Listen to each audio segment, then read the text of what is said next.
జరంతా లాలి జరంతా జరంతా మన వీడియోలో కూడా జరంతా చూడుర్రులా అందరు ఎట్లున్నారు మంచిన్నారా అందరు ఎట్లున్నారు అన్నది కామెంట్ సెక్షన్ లో కామెంట్ చేయండి. Welcome to my YouTube channel 20 stories and blogs and welcome to another my new video.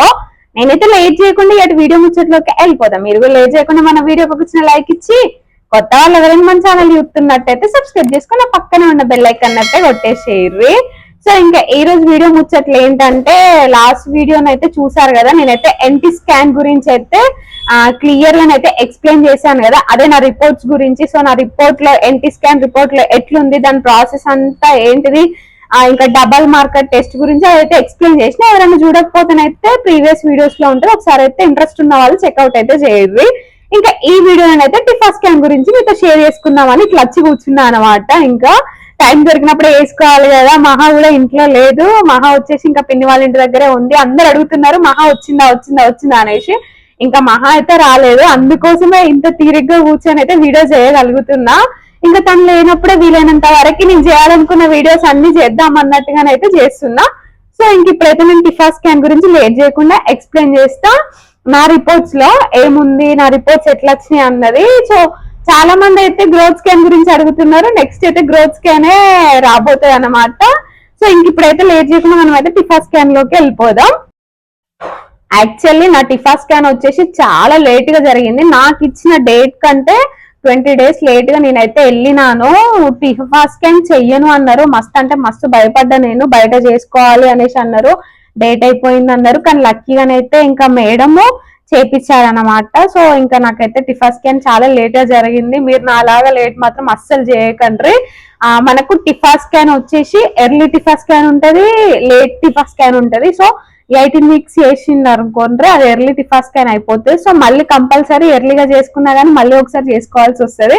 So అందుకోసమని డాక్టర్స్ మనకైతే ఇంకా 21 weeks కి అట్లా చేస్తారు. బట్ నాకైతే 22 weeks కూడా కంప్లీట్ కావాల్సి వచ్చింది. ఇంకా ఆ టైంకి నేను చేసుకోవాల్సి వచ్చింది అనమాట. సో వీలైనంత వరకు అయితే డాక్టర్ ఇచ్చిన టైంకి వెళ్ళి అటెండ్ అవ్వడానికి చూడండి. నాకు లేట్ కావడానికి రీజన్ ఏంటంటే, అప్పుడు హెవీగా వర్షాలు పడి మా ముందు ఫుల్ వాటర్ వచ్చి ఇంకా బయటకు వెళ్ళలేని సిచ్యువేషన్. అండ్ నా హస్బెండ్ కి అప్పుడు లెగ్ పెయిన్ వచ్చింది. మీకు తెలిసిన ముచ్చటే కదా, లేచి నడవలేదు ఒక 1 week వరకు. సో అట్లా లేట్ అయిపోయింది అనమాట. సో ఇంకా నేనైతే లేట్ చేయకుండా వెళ్తాను. నాకు టిఫా స్కాన్ కి అయితే 2000 అయితే తీసుకున్నారు. నేను వెళ్ళే శివ హాస్పిటల్లో అమౌంట్ వచ్చేసి 2000 రూపీస్ అయితే తీసుకున్నారు. ఓపీ ఛార్జ్ వచ్చేసి 200 రూపీస్ అయితే ఛార్జ్ చేసిర్రు. సో మనకి టిఫా స్కాన్ కి, ఎన్టీ స్కాన్ కి, గ్రోత్ స్కాన్ కి అయితే రెగ్యులర్ గా చెకప్ చేసే వరలక్ష్మి మేడం అయితే ఆ హాస్పిటల్లో చూడరనమాట. బయట నుంచి ఒక డాక్టర్ అయితే వస్తారు. ఆయన అయితే గవర్నమెంట్ హాస్పిటల్లో చేస్తారు. రేడియాలజిస్ట్ డాక్టర్ అయితే మనకు చెక్ చేస్తారు. గైనకాలజిస్ట్ డాక్టర్ అయితే ఈ స్కాన్స్ అయితే చెయ్యరు. వీటి గురించి ఆయన స్కాన్ చేసిన వాటి గురించి ఎక్స్ప్లెయిన్ అయితే గైనకాలజిస్ట్ డాక్టర్ చేస్తారు. మనకి స్కాన్ చేయడం మాత్రం రేడియాలజిస్ట్ అయితే చేస్తారు. సో ఆ డాక్టర్ అయితే ప్రవీణ్ కుమార్ డాక్టర్ అన్నమాట. చాలా బాగా ట్రీట్ చేస్తాడు ఆ హాస్పిటల్ ఆ డాక్టర్ అయితే. సో ఇంకా నాకైతే ఆయన చేసింది 2000 అమౌంట్ అయితే ఛార్జ్ చేసిర్రు ఆ రోజు. ఇంకా రిపోర్ట్ లోకి వెళ్తానైతే నా బేబీ పొజిషన్ అయితే సిఫాలిక్ పొజిషన్ లోనే ఉంది. ఫస్ట్ మహా అప్పుడు కూడా ఎండింగ్ వరకు సిఫాలిక్ పొజిషన్ ఉండే. ఇప్పుడు కూడా సేమ్ ఎన్టీ స్కాన్ లో సిఫాలిక్ పొజిషన్ అని వచ్చింది, అండ్ టిఫా స్కాన్ లో కూడా సిఫాలిక్ పొజిషన్ అనే వచ్చింది. అండ్ ఇదేంటి బీపీడి అంట, అది 56 mm 23 weeks 2 days అనమాట. అంటే నాకు చెప్పినాను కదా నాకు లేట్ గా అయింది టిఫా స్కాన్ అని. 23 weeks కి నాకైతే టిఫా స్కాన్ అయితే అయ్యింది. యాక్చువల్లీ 22 week లోపే టిఫా స్కాన్ చేసుకోవాలి, బట్ నాకు 23 weeks 2 days కి అయితే అయ్యింది. అండ్ హెచ్సి వచ్చేసి 213 mm 23 weeks 3 days అంట. ఏసీ వచ్చేసి 175 mm 22 weeks 4 days అంట. ఎఫ్ఎల్ వచ్చేసి 37 mm 22 weeks 0 days అంట. హెచ్ఎల్ వచ్చేసి 38 mm 23 weeks 4D అంట. సో బీపీడి వచ్చేసి 81% ఉంది, హెచ్సి వచ్చేసి 82% ఉంది, ఏసీ వచ్చేసి 49% ఉంది, ఎఫ్ఎల్ వచ్చేసి 29% ఉంది, హెచ్ఎల్ వచ్చేసి 79% ఉంది. అండ్ ప్లజెంటా వచ్చేసి అప్పర్ G2 అని ఉంది. అండ్ హార్ట్ బీట్ వచ్చేసి 139 BPM ఉంది. అండ్ ఫస్ట్ దానికి అదే ఎన్టీ స్కాన్ లో హార్ట్ బీట్, ఇప్పుడు హార్ట్ బీట్ అయితే చేంజ్ అయింది. ఎన్టీ స్కాన్ లో వచ్చేసి 156 BPM ఏమో సంథింగ్ ఉంటుండే. సో ఇప్పుడు హార్ట్ రేట్ వచ్చేసి 139 అయితే ఉందన్నమాట, బేబీ హార్ట్ రేట్. సో దీన్ని బట్టి జెండర్ మాత్రం అస్సలు డిసైడ్ చేయకండి మీరు, బికాస్ బేబీ హార్ట్ రేట్ అనేది ఎప్పటికప్పుడు చేంజ్ అయితేనే ఉంటది. ఇంత ఉంటే బేబీ గర్ల్, అంత ఉంటే బేబీ బాయ్ అన్నది మాత్రం హార్ట్ రేట్ ని బట్టి అస్సలు ఉండదు. నేను అట్లాంటి అయితే అసలు పట్టించుకోను. అసలు రిపోర్ట్స్ నేను అసలు చెక్ చేసుకోను. నేను హాస్పిటల్లో డాక్టర్ బాగుందంటే అంతవరకు వదిలేస్తా. ఇంక ఇంటికి వచ్చినాక రిపోర్ట్ చెక్ చేసుకోవడము ఇవన్నీ కూడా, ఎందుకంటే నాకు అంత క్యూరియాసిటీ లేదు. నాకు బేబీ బాయ్ కావాలి అన్న క్యూరియాసిటీ ఉన్నా చూసుకుంటారు, నాకు లేదు అసలు. కాబట్టి నేను అసలు చెక్ చేసుకోను. ఇప్పుడు కూడా వీడియో కోసం మీరు అడుగుతున్నారు, మీకు ఎక్స్ప్లెయిన్ చేయడం కోసం ఇవన్నీ చూస్తున్నా కానీ అస్సలు నేను ఫస్ట్ ప్రెగ్నెన్సీలో చూసుకోలేదు, ఇప్పుడు కూడా చూసుకోలేదు. ఇప్పుడు వీడియోస్ కోసం మాత్రమే చూడాల్సి వస్తుంది అంతే. సో ఇంకా అప్పుడు టిఫా స్కాన్ లో నా బేబీ వెయిట్ వచ్చేసి 503 grams అయితే ఉందన్నమాట. ఓకే గుడ్, అంతా నార్మల్ వెయిట్ ఉంది, కరెక్ట్ గానే ఉంది. ఇప్పుడు ఎట్లనే ఉంటారు అని అయితే డాక్టర్ చెప్పారు. చాలా మంది ఈడీడీ అడుగుతున్నారు, నా ఈడీడీ ఎప్పుడన్నా. అసలు నాకు ఈడీడీ అంటే ఏంటో కూడా నాకు తెలియదు. మీరు కామెంట్స్ చేసి ఈడీడీ అంటే డెలివరీ డేట్ అని చెప్పినాకే నాకు అదా అనేసి అర్థమైంది. సో ఈడీడీ అయితే నేను నెక్స్ట్ గ్రోత్ స్కాన్ అప్పుడైతే ఎక్స్ప్లెయిన్ చేస్తా, ఇంకా టైం ఉంది ఈడీడీకి అయితే. సో ఇది 3.0 centimeters ఇంటర్నల్ ఓఎస్ క్లోజ్డ్ ఉందంట బేబీది. హెడ్ వచ్చేసి కరెక్ట్ పొజిషన్ లోనే ఉందంట టిఫా స్కాన్ అప్పుడు. సో ఇంకా బేబీవి అన్ని నార్మల్ వచ్చినాయి అనమాట. పార్ట్స్ ఉంటాయి కదా, అన్ని నార్మల్ గానే ఉన్నాయని అయితే ఇందులో రిపోర్ట్స్ లోనైతే ఇచ్చిళ్ళు. హార్ట్ వచ్చేసి 4 chamber సీన్ అంట. లంగ్స్ నార్మల్ గానే ఉంది. ఇంకా ఆల్మోస్ట్ కిడ్నీస్ కానీ ఇంకేంటి స్టమక్ కానీ యూరినరీ అంట అవన్నీ కూడా నార్మల్ అనే ఉంది. సింగిల్ లైవ్ 22 weeks 6 days అని ఉంది. సో అంత రిపోర్ట్స్ అయితే మొత్తం నార్మల్ ఉంది.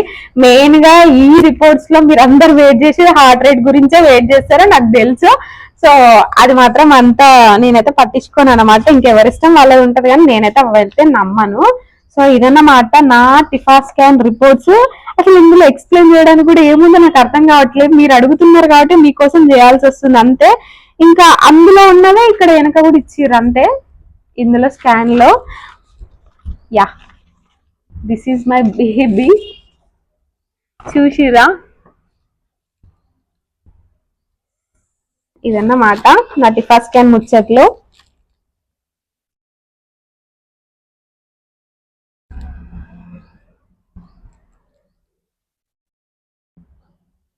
నేనే ఈగర్ గా వెయిట్ చేస్తున్నాను ఎప్పుడెప్పుడు బేబీ బయటికి వస్తుందా అనేసి. సో అంటే డెలివరీ టైం దగ్గర పడ్డారు కదా, మొన్నటిదాకా అసలు ఎగ్జైట్మెంట్ లేకపోతుంటుండే. బికాస్ నాకు ఆల్రెడీ మహా ఉంది కాబట్టి ఇంకా మహాతోటే టైం స్పెండ్ చేయడం, మహాని చూసుకోవడం, మహా మీద ఎక్కువ ఎఫెక్షన్ ఉండడం వల్ల నేను బేబీ మీద ఏ ఎఫెక్షన్స్ ఇన్ని రోజులు పెట్టలేదు. ఇప్పుడు మూమెంట్స్ నాన్ స్టాప్ గా అయితా ఉంటే ఇంకా తొందరలోనే డెలివరీ కూడా ఉంది కాబట్టి సూపర్ డూపర్ ఎక్సైటెడ్ ఉన్నా, ఎప్పుడెప్పుడు అయిపోతుందా అని. అదే దాంట్లో భయం కూడా ఉంది. మళ్ళీ అవన్నీ తలుచుకుంటే, అదే మన సి సెక్షన్ దాని గురించి తలుచుకుంటే మాత్రం అంత ఘోరంగా భయంగా ఉన్నది. చాలా మంది అడుగుతున్నారు మీకు ఫస్ట్ నార్మల్ సి సెక్షన్ అని. నాకైతే ఫస్ట్ అయితే సి సెక్షనే. ఇంకా చాలా మంది అడుగుతున్నారు, అందుకే ఇంక ఈ వీడియోలో అయితే క్లారిటీ ఇచ్చిన. నాకు ఫస్ట్ బేబీకి సి సెక్షనే, సిఫాలిక్ పొజిషన్ ఉన్నా కానీ సి సెక్షన్ చేయాల్సి వచ్చింది. ఎందుకు చేయాల్సి వచ్చింది ఏంటి అన్నది కూడా నేనైతే వీలైతే అది వేరే వ్లాగ్ లో షేర్ చేస్తా. బికాస్ ఈ వ్లాగ్ లో లెంతీ అయిపోతుంది. ఇది ఓన్లీ టిఫా స్కాన్ గురించి ఎక్స్ప్లెయిన్ చేయడానికి చేసిన కాబట్టి ఇంకా దాని గురించే చెప్దామనేసి అనుకుంటున్నా. సో ఇది నా టిఫా స్కాన్ ముచ్చట్లో. All good. టిఫా స్కాన్ లోనైతే బేబీకి ఎట్లాంటిది ఏం లేదు, అంతా బానే ఉందని అయితే డాక్టర్స్ చెప్పారు. నేను అప్పుడు వామిటింగ్స్ వల్ల ఫుడ్ కరెక్ట్ గా తీసుకోకపోవడం వల్ల నాకు అసిడిటీ అనేది ఫామ్ అయింది. అంటే నేను అప్పుడు కంప్లీట్ గా రైస్ తినలేదు కదా. నేను నా ప్రెగ్నెన్సీ కన్ఫర్మ్ అయిన దగ్గర నుంచి 7 months వరకు కంప్లీట్ గా రైస్ తినలేదు. 7 months తర్వాతకి రైస్ కొంచెం తినడం స్టార్ట్ చేసిన. బట్ అప్పుడు నాకు డైజెషన్ కాలేదు, గొంతుల్లో ఉండడము, కుట్టినట్టు అవ్వడం అట్లాంటివి జరిగేది. అసిడిటీ అయితే నాకు ఫామ్ అయింది. దానికి టాబ్లెట్స్ ఇచ్చిళ్ళు, ఇంకా వామిటింగ్ టాబ్లెట్స్ ఇవన్నీ వాడుకుంటానైతే ఉంటున్నాను అనమాట. ఓవరాల్ గా నాకు టిఫా స్కాన్ అప్పుడు అయిన ఖర్చు వచ్చేసి 3000 చేంజ్ అయింది. 2000 దీనికి అయింది, ఓపీకి 200 అయింది, అండ్ టాబ్లెట్స్ కి రిమైనింగ్ అమౌంట్ అయింది. చెప్పినాను కదా, అందులో టాబ్లెట్స్ కి అయితే ఐరన్ టాబ్లెట్ అయింది, ఇంకొకటి ఏదో టాబ్లెట్ ఇస్తారు. సో దానికి 400-500 అవుతుంది అంతే. బట్ నాకు వామిటింగ్స్ ఉండడం వల్ల నేను వామిటింగ్స్ కి, ఎసిడిటీకి అట్లా టాబ్లెట్లు తీసుకోవడం వల్ల అమౌంట్ కొంచెం ఎక్కువ అయితే అయ్యింది. నాకైతే టిఫా స్కాన్ అప్పుడైతే 3000 చేంజ్ అమౌంట్ అయితే అయ్యింది అనమాట. ఇంకా నాకు ఎన్టీ స్కాన్ రాసినాక మధ్యలో విజిట్ కి అయితే రమ్మని చెప్పలేదు, డైరెక్ట్ ఎన్టీ స్కానే రాసిర్రు. టిఫా స్కాన్ ఎన్టీ స్కాన్ అయిపోయినాక అరౌండ్ 2 months తర్వాతకి మళ్ళీ నేను హాస్పిటల్ కి వెళ్ళిన. సేమ్ అట్లనే టిఫా స్కాన్ అయిపోయినాక గ్రోత్ స్కాన్ కి కూడా డైరెక్ట్ రమ్మన్నారు, మధ్యలో విజిట్ కి అయితే రమ్మనలేదు. ఫస్ట్ ప్రెగ్నెన్సీ నేను అదే హాస్పిటల్కి వెళ్ళినా కానీ అప్పుడు చాలా సార్లు తిప్పించుకున్నారు. బట్ ఇప్పుడైతే అట్లా ఏమో రమ్మని అయితే చెప్పలేదు అనమాట. నేను ఎన్టీ స్కాన్ కంప్లీట్ అయినాక టిఫా స్కాన్ కి వెళ్ళిన డైరెక్ట్, టిఫా స్కాన్ కంప్లీట్ అయినాక గ్రోత్ స్కాన్ కి వెళ్ళిన డైరెక్ట్.